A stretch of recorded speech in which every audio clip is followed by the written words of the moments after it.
versículo 39. De que se queixa o homem vivente? Queixe-se cada um dos seus pecados. Amados, todos nós temos paixões e instintos que mexem com as emoções e influenciam a vontade. Se nós não os identificarmos e os dominarmos, eles nos dominarão. Não há exceção. Cada um de nós possui virtudes e defeitos. O sucesso advém de saber usar com eficiência os nossos pontos fortes e buscar o apoio para as nossas deficiências. Nossas crenças determinam a qualidade de nosso relacionamento com Deus e com as pessoas. O equilíbrio é a chave da vida. Não devemos ter uma vida de crucificação, mas sim de ressurreição. Embora alguns empaquem na sexta-feira e não cheguem ao domingo. Talvez você esteja numa sexta-feira. Se acontece isso, não desanime. O domingo vem aí. Deus não perdeu o controle. Para que haja ressurreição, é preciso ter crucificação. Creia e obedeça. A autossuficiência, o orgulho e o ego precisam ser crucificados para que haja ressurreição. O que determina se teremos êxito na vida não é o que sabemos, mas o que fazemos com o que sabemos. Deus nos criou para prosperar em todas as áreas. Você está pronto para prosperar? Você precisa disso? Então obedeça e prospere. Tiago 4:17 diz: aquele, pois, que sabe o bem que deve fazer e não faz, comete pecado. Amados, a palavra tem um poder produtivo. Com elas, nós podemos edificar ou destruir. Se Deus diz que devemos ser santos, nós precisamos confessar esta verdade, vivendo como santos. Da mesma forma, se Ele diz que somos filhos, precisamos confessar esta paternidade, assumindo a condição de herdeiros. Ninguém alcança êxito se viver fazendo afirmações que debilitam, corrompem ou depreciam. Jesus veio ao mundo com o propósito de manifestar ao homem a imagem de Deus.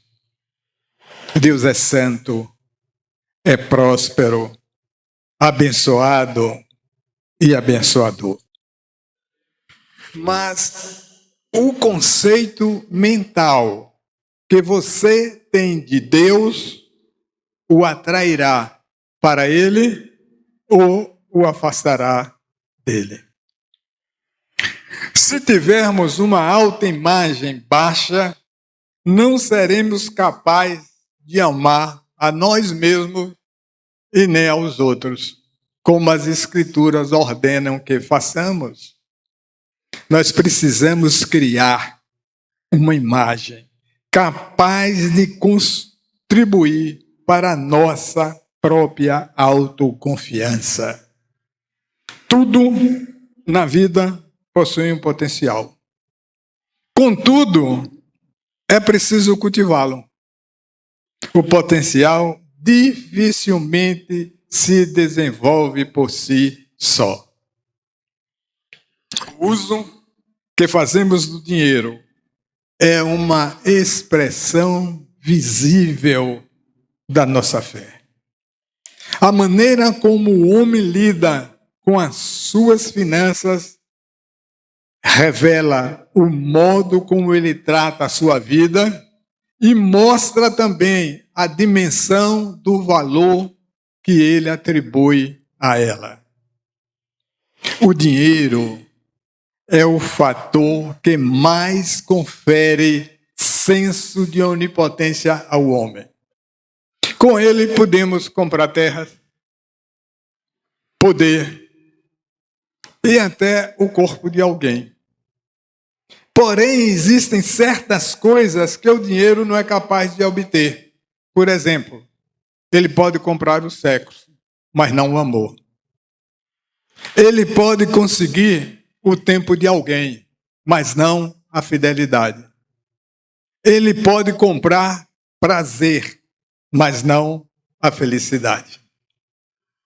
Aquilo que cremos funciona como uma força atrativa ou repulsora. Nossa crença a respeito do dinheiro tem o potencial de atraí-lo a nós ou de afastá-lo da nossa vida. O dinheiro em si mesmo não é bom e nem é mau.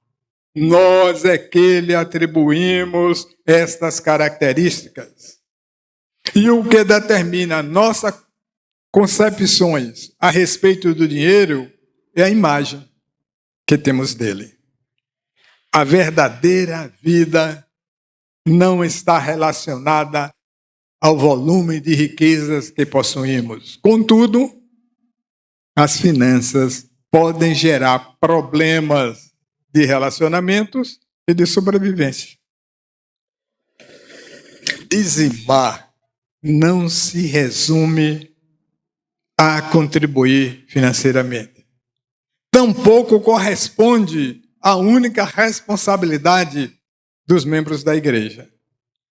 Além do dinheiro, o nosso tempo, talentos, também estão relacionados ao ato de dizimar. Podemos dizimar o nosso tempo e talentos na obra de Deus.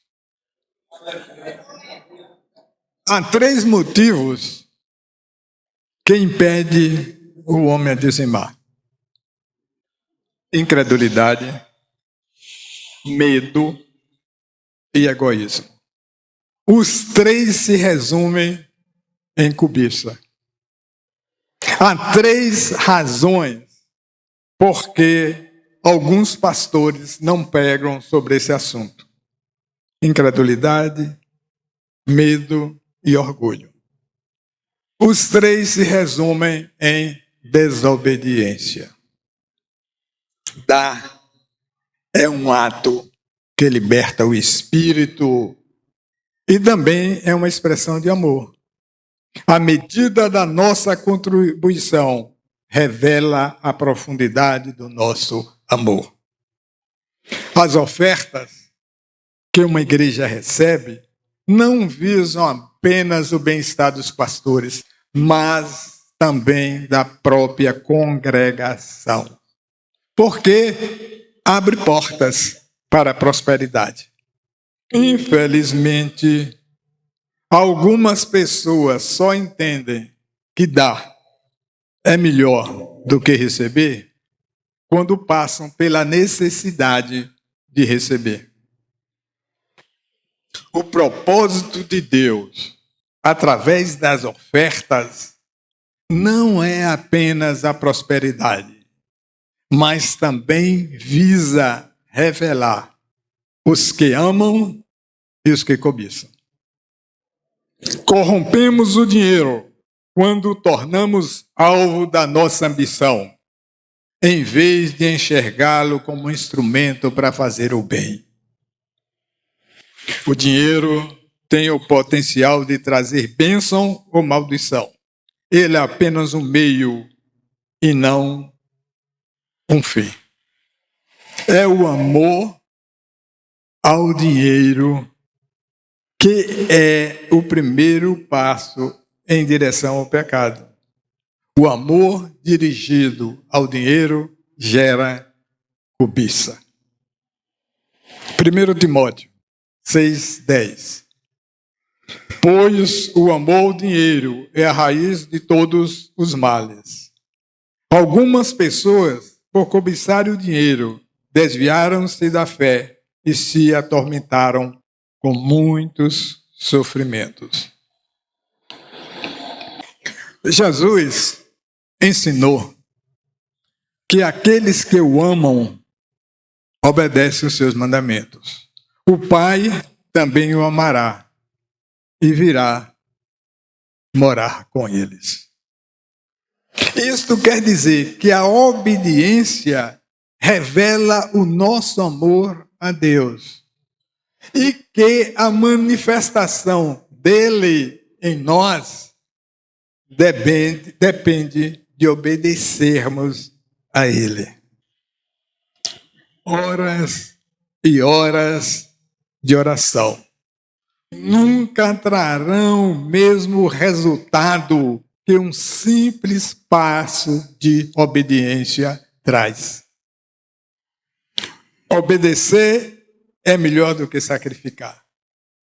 E a razão é que nenhum esforço é capaz de nos dar aquilo que perdemos por desobedecer a Deus. Muitos não estão prosperando porque não estão semeando. Nós colhemos o que semeamos. O princípio é: dei e lhe será dado.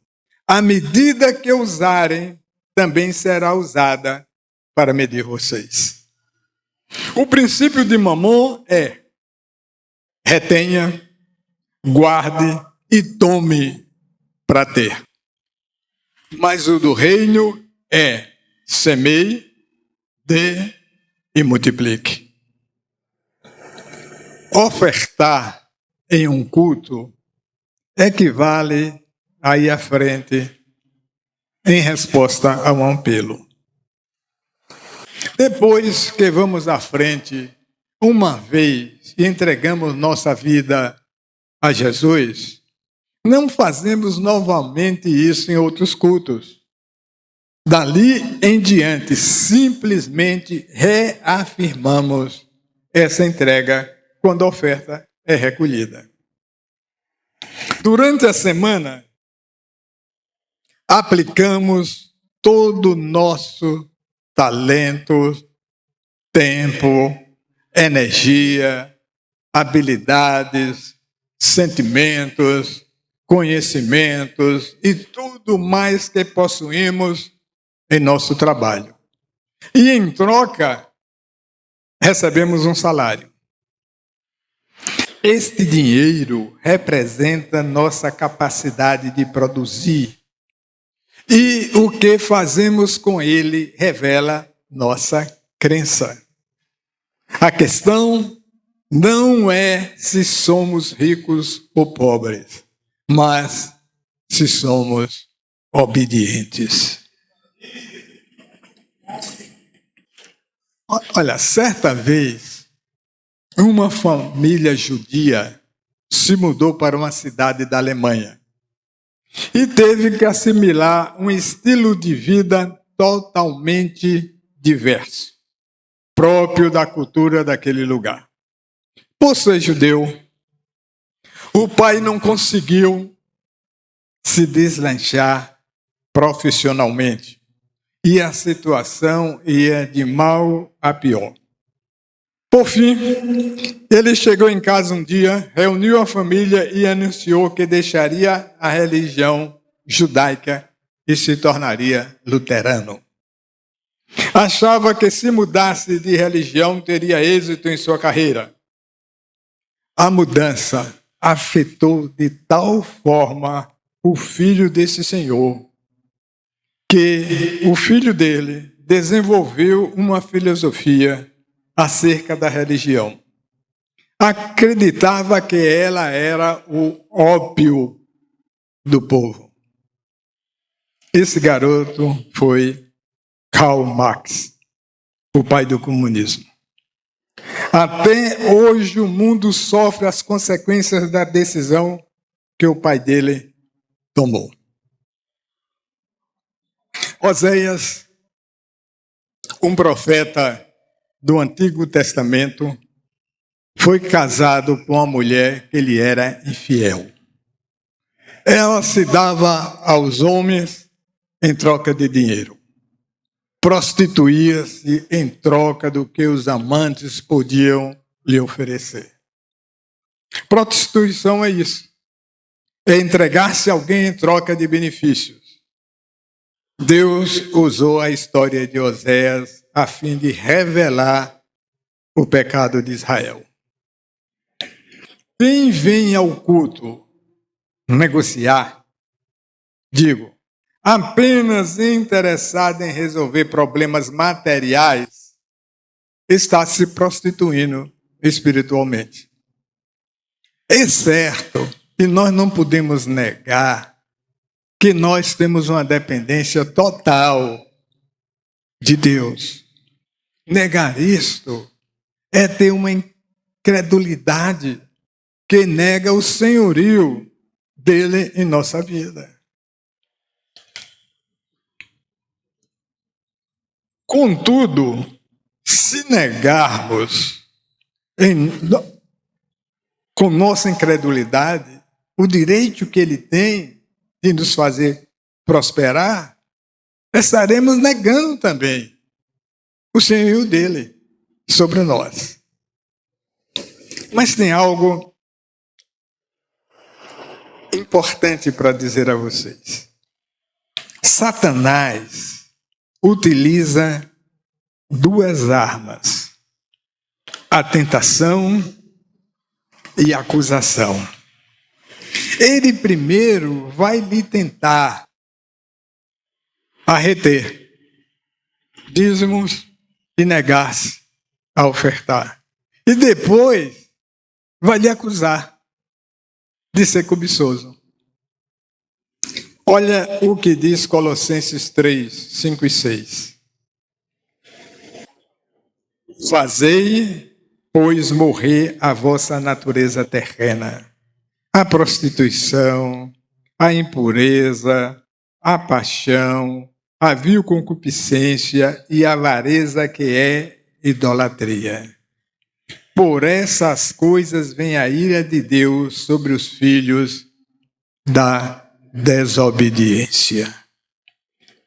Eu termino, e a minha oração é que estas palavras estejam na nossa mente e no nosso coração, direcionando as nossas ações e reações, nos levando à obediência e ao senhorio de Cristo. Amém? Que Deus os abençoe.